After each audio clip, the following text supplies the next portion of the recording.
V-Guard presents कौन जीत रहा है, को पावर्ड बाय सेंसोडाइन एंड विमल। बोलो जुबां केसरी।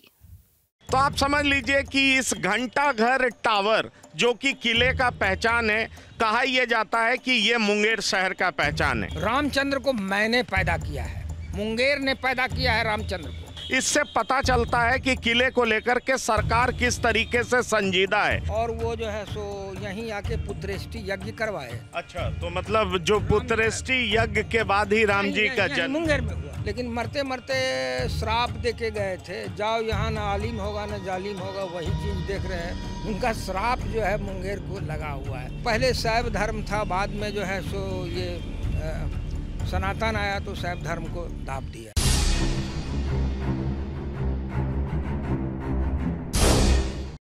मैं इस वक्त मुंगेर शहर में खड़ा हूं और मुंगेर शहर का नज़ारा आप देख सकते हैं।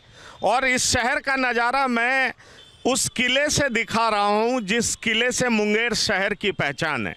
और देखिए, ये किला है जिसका मरम्मत 1934 के भूकंप में ध्वस्त इस घंटाघर टावर का किया गया था। जी हाँ, इसके ऊपर आप देख सकते हैं घड़ी भी नज़र आ रही है, घड़ी चल भी रही है और इस वक्त घड़ी में 5:05 दिखाई पड़ रहा है।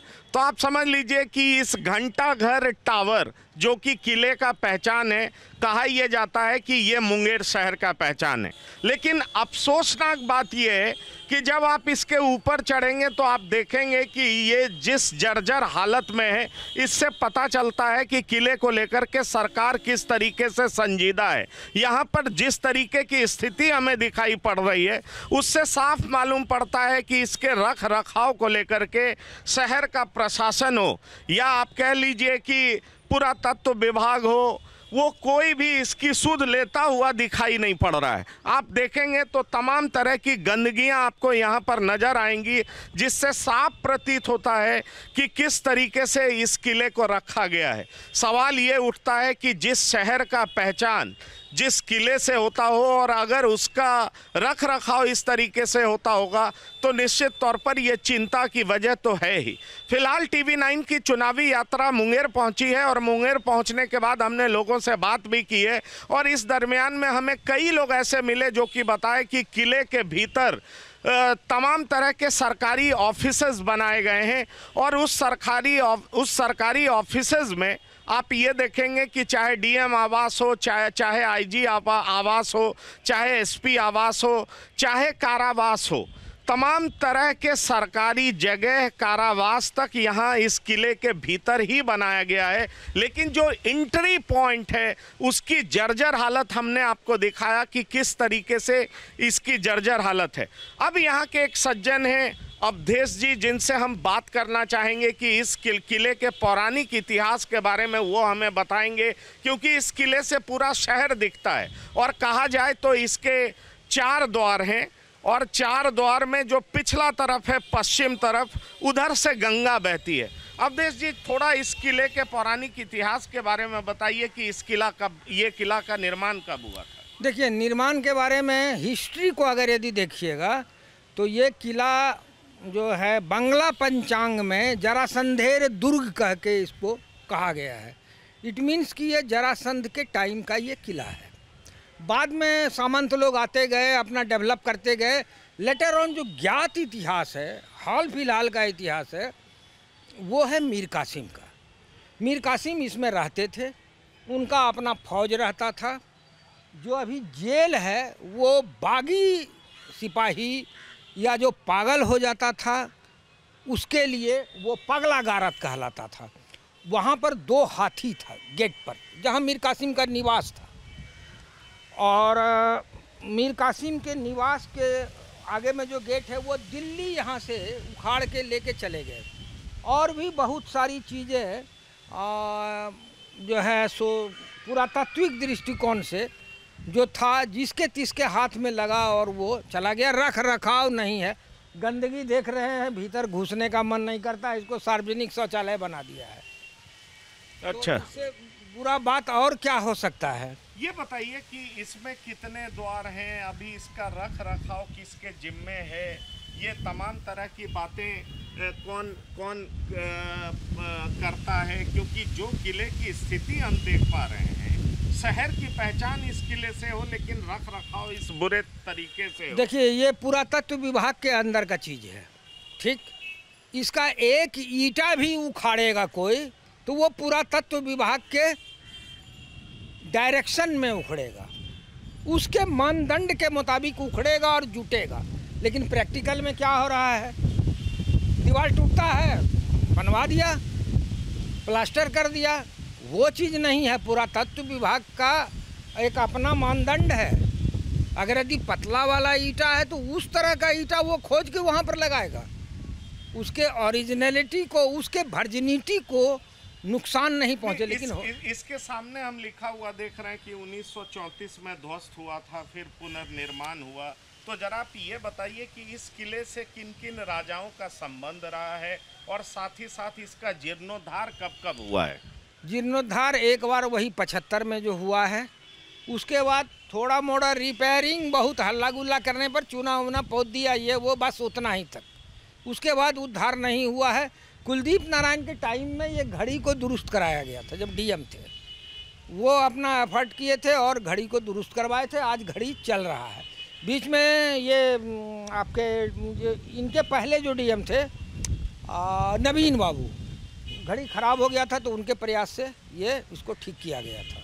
तो ये क्या कहा जाए कि जरासंध के टाइम का किला है, उसके बाद इस किले से मीर कासिम का भी संबंध रहा? संबंध नहीं, वो सबसे लास्ट वही रहे इस किला में। उसके बाद अंग्रेज आया तो अंग्रेज के कब्जा में चला गया।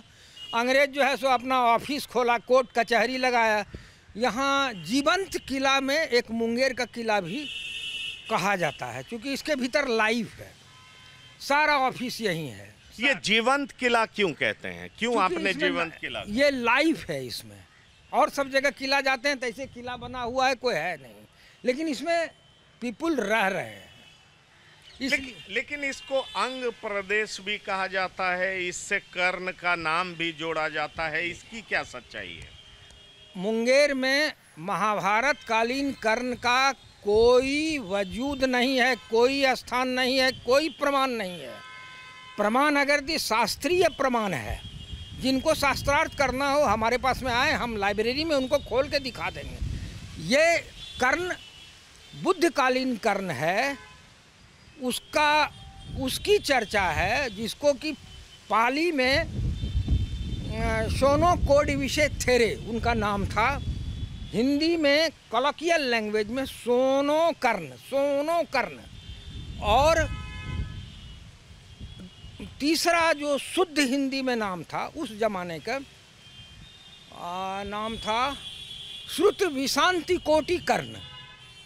वो बुद्ध के कालीन कर्ण थे और उनकी हुंडी अफगानिस्तान में भी भंजती थी। बहुत बड़े सेठी थे, सेठी मतलब पैसा वाला आदमी, व्यापारी आदमी, और उनके तलवा में बाल था। वो भी सूर्य के उपासक थे। उनका कर्णाभरण भी सोना के कुंडल से लटका हुआ रहता था। तो इसलिए लोग समानता जोड़े और एक राजनीति हुई यहाँ किसी संस्था से एक्सटॉर्शन करने के लिए, तो उस कर्ण को खड़ा किया गया। बोलेंगे तो थोड़ा विषाक्त हो जाएगा, लेकिन उस कर्ण को खड़ा किया गया।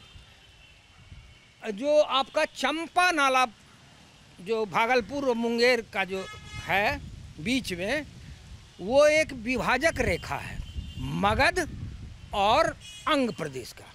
इस पर इतिहास है, सब चीज़ है। तो ये एक्चुअली मगध है। यहाँ के लोग को मघैया बोला जाता है। अब आगे बढ़िए ना, मघैया कहेगा यहाँ। तो ये बताइए, ये भी कहा जाता है कि यहाँ मोनेस्ट्री भी था, बौद्ध से जुड़े हुए लोग, काफ़ी लोग कन्वर्ट हुए, फिर बौद्ध बन करके रहने लगे मुंगेर में। इसका क्या इतिहास है, इस बारे में कुछ प्रकाश डालेंगे? बौद्ध में एक तंत्र वाले का शाखा था, वो गंदा तंत्र था, नरवली ये वो सब चीज़। तो उन लोगों का यहाँ पर स्थान था, माने सिद्ध पीठ कहा जाए तो वो था। और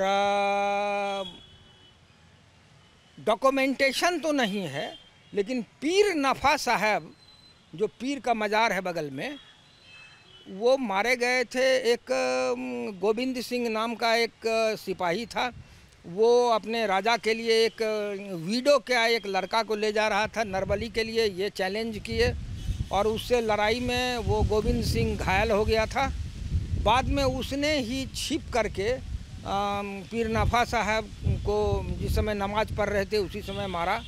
पीर नफा साहब योद्धा भी थे, संत तो थे ही, सूफी संत, और अलाउद्दीन चिश्ती के रिलेशन थे।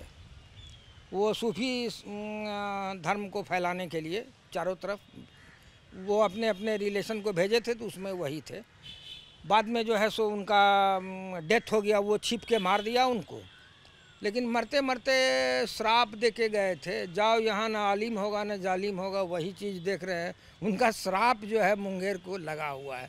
सब चीज़ रहने के बावजूद भी यहाँ ना आलिम है ना जालिम है। और यहाँ जो हम इस किले के अंदर जैसे ही घुसते हैं तो दाहिने तरफ एक मजार देखते हैं। वो मजार किनका है, कितना पुराना? वो देखिए मीर कासिम के संबंधी थे, उनके ससुराल के, उन्हीं का मज़ार है। एक उनके सेनापति थे गुरगैन खां, तो उनका मज़ार है वहाँ पीर पहाड़ पर, और ये उनके कोई रिलेशन थे, उन्हीं का मज़ार है। और बहुत सा को तो नष्ट कर दिया यहाँ गैर जानकारी के अभाव में। जैबुन निसा भी यहीं जो है सो उनके गुरु का भी मज़ार यहीं पर था, कस्टरनी में है। तो जैबू निशा और कस्टरनी घाट ये बड़ा इम्पोर्टेंट चीज़ है। हिस्टोरिकली देखें तो कस्टरनी घाट किस लिए इस्तेमाल होता था, जैबू निशा के बारे में भी जरा विस्तार से बताएं। कस्टरनी घाट जो है सो वो व्यापारिक स्थल था। कस्टरनी घाट और बबुआ घाट, वहाँ पर पहले जहाज वगैरह लगता था। उससे मीर कासिम या उनके पहले जो सामंत थे वो टोल टैक्स लेते थे, तो वो एक प्लेस था कष्टहरनी। और ये सब जो सुनते हैं कि राम जी आए थे और वो कुष्ठ हो गया था, ये सब फालतू नॉनसेंस बात है, वो प्रमाणिक नहीं है रामायण से। राम जी की यात्रा इधर नहीं हुई थी। और एक चीज़ होता है खास करके धर्म में, कि जो धर्म प्रभावी होता है जिस काल में, वो दूसरे धर्म पर चढ़ जाता है, उसको प्रभाव में ले लेता है। तो पहले शैव धर्म था, बाद में जो है सो ये सनातन आया तो शैव धर्म को दाब दिया। हालांकि शैव भी सनातन ही है, लेकिन दाब दिया उसको। और तरह तरह का मिथक बना। शिव जी, सीता जी आए, वो रामायण है दक्षिण भारत का, उस रामायण में थोड़ा बहुत चर्चा है, लेकिन वो बात का है वो नहीं। लेकिन मुंगेर को पौराणिक काल में कुछ और नाम से बुलाते थे ना, मुदगलगिरी नाम से। ऐसा क्यों बुलाते थे, मुदगलगिरी क्यों कहते हैं? मुदगल संत थे। और सुन लीजिए एक चीज़, रामचंद्र को मैंने पैदा किया है, मुंगेर ने पैदा किया है रामचंद्र को। श्रृंगी ऋषि है, श्रृंगी ऋषि विभांडक जी के पुत्र थे। उनको एक ऐसी क्रिया सिखाई गई थी, प्रयोग कर रहे थे विभांडक ऋषि, कि ये जीवन में कभी स्त्री को नहीं देखे और शुद्ध ब्रह्मचर्य व्रत का पालन करें। राम जी की बहन थी शांता, तो वो यहाँ के राजा को दे दिया गया था। तो जब उनको हुआ क्या कि विवाह किया जाए, कुमारी अब कितना दिन रहेगी शांता, तो उसके लिए लड़का खोजा जाए, कौन लड़का हो। तो हुआ क्या कि विभांडक ऋषि के बेटा श्रृंगी ऋषि को जो है सो लाया जाए। तो एक चंपा नाम की गणिका थी। गणिका का पहले बहुत वारांगना उस समय बोला जाता था, उस समय के भाषा में। तो वो बोली कि हम ये बीड़ा गछते हैं, हम उसको ले आएंगे किडनैप करके। तो वो यहाँ से एक बजड़ी बनाई, और गंगा नदी पहले सट के जाता था, वहाँ से होते हुए विभांडक ऋषि के आश्रम में गए। वहाँ जा कर के जब विभांडक ऋषि चले गए भिक्षाटन करने के लिए, ये वहाँ गई। वो कभी स्त्री को देखे नहीं थे। देखे तो कहाँ के सन्यासी हो, पहले सन्यासी लोग बाल रखता था, कहाँ के हो, तो बताई कि हम फलाने जगह के हैं। तो आपका धर्म क्या है? तो ये बोली कि हमको पहले भेंट करना है आपको, उसके बाद हम आपसे बात करेंगे। तो वो रसगुल्ला लेके गई थी, काला और उजला रसगुल्ला। बोली कि क्या है, तो बोली कि हमारे यहाँ ऐसा ही फल होता है। तो उनको रसगुल्ला खिलाया, बोला कि हमरे आपके यहाँ ऐसा ही फल होता है, तो हाँ हमारे यहाँ यही होता है। उसके बाद वो दारू लेके गई थी, वो पिलाई। जब वो मस्त हो गए तो उनके बदन पर लेटने लगी, तो उनमें काम जगा। उसके बाद देख ली कि अब समय हो रहा है विभांडक जी के आने का, वहाँ से चली गई। अब बोली क्या कि हम फिर आएंगे। आई जो है सो श्रृंगी ऋषि तो परेशान हो गए। उसके बाद दूसरे दिन फिर आई और ले करके बजरी पर बैठाई, ये लेते देते चली गई। उसके बाद जो है सो उनकी शादी हुई। विभांडक ऋषि को जब मालूम हुआ क्या कि ऐसे ऐसे हुआ है, गए देखे, तो बोले ठीक है तुम बच्चा पैदा कर लो, उसके बाद जो है सो तुम फिर चले आना। तो पहली बार सन्यासी को स्त्री के साथ रहने का इजाज़त उसी समय में मिला है।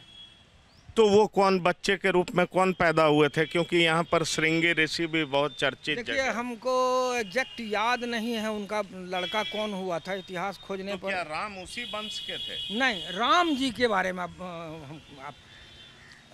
जब दशरथ जी जो है सो बहुत परेशान थे, तो बोले क्या कि अरे श्रृंगी ऋषि जानता है पुत्रेष्टि यज्ञ कराना, उनके ससुर बोले।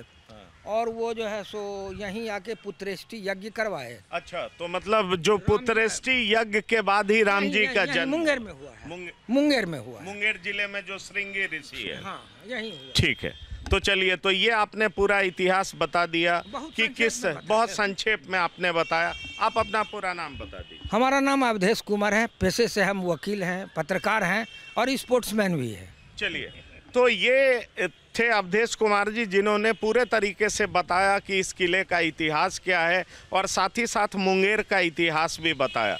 जब भी कोई मुंगेर आता है तो इस किले के भीतर जरूर आता है, और वैसे भी यहाँ के लोगों को इस किले के भीतर आना पड़ता है, क्योंकि तमाम एडमिनिस्ट्रेटिव काम इसी किले के भीतर ही होता है। तमाम एडमिनिस्ट्रेटिव ऑफिसेज यहीं पर हैं। लेकिन अगर आप किले के ऊपर चढ़ेंगे और इसकी जर्जर हालत देखेंगे तो समझ में आ जाएगा कि इसका इतिहास कितना पुराना रहा है। लेकिन इस पौराणिक इतिहास को मुंगेर अच्छे तरीके से संजोने में सफल दिखाई नहीं पड़ता है। इसके बहुत तरह के इतिहास हैं, बहुत सारे राजाओं के नाम के साथ इस किले का नाम जुड़ता है, लेकिन बहरहाल ये जर्जर हालत में है। और इसलिए हमने आपको दिखाया कि मुंगेर की पहचान कराने वाला किला के ऊपर जब चढ़ा जाता है, अंदर से ये जीवंत कहलाता है, लेकिन जब इसके ऊपर चढ़ा जाता है एंट्री गेट के ऊपर, तो दिखाई पड़ता है घड़ियां भी हैं। 1934 में इसका जीर्णोद्धार भी हुआ है, 75 में भी हुआ है, लेकिन अभी रख रखाव किस तरीके से किया गया है। बहरहाल मुंगेर की पहचान से हमने आपको पूरे तरीके से अवगत कराया। हमारे साथी कैमरा पर्सन जेरी और अंकित मिश्रा के साथ इस समय TV9 के लिए पंकज कुमार मुंगेर से। धन्यवाद, नमस्कार।